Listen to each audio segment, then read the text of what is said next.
One of the most exciting scientific findings of the past half-century has been the discovery of widespread trophic cascades. A trophic cascade is an ecological process which starts at the top of the food chain and tumbles all the way down to the bottom.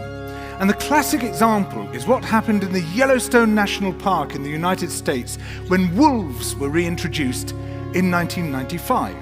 Now, we all know that wolves kill various species of animals, but perhaps we're slightly less aware that they give life to many others.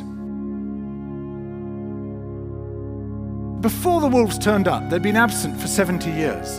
That the numbers of deer, because there was nothing to hunt them, had built up in the Yellowstone Park, and despite efforts by humans to control them, they'd managed to reduce much of the vegetation there to almost nothing. They'd just grazed it away.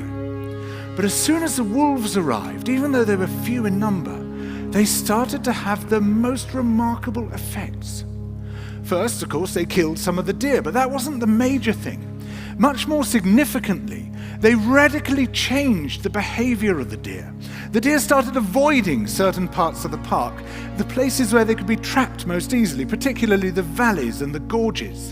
And immediately those places started to regenerate. In some areas, the height of the trees quintupled in just 6 years.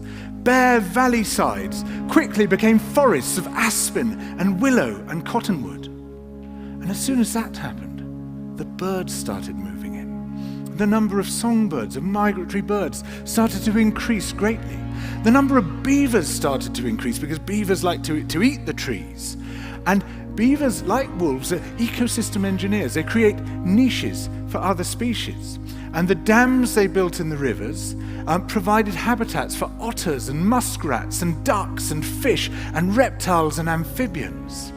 The wolves killed coyotes, and as a result of that, the number of rabbits and mice began to rise, which meant more hawks, more weasels, more foxes, more badgers. Ravens and bald eagles came down to feed on the carrion that the wolves had left.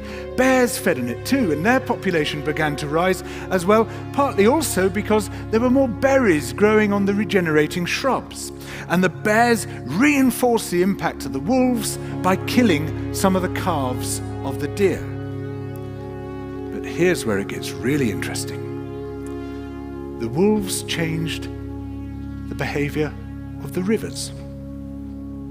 They began to meander less. There was less erosion. The channels narrowed, more pools formed, more riffle sections, all of which were great for wildlife habitats.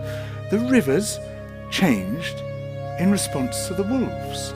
And the reason was that the regenerating forests stabilized the banks so that they collapsed less often, so that the rivers became more fixed in their course.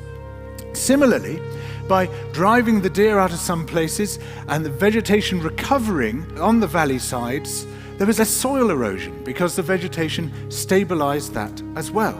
So the wolves, small in number, transformed not just the ecosystem of the Yellowstone National Park, this huge area of land, but also its physical geography.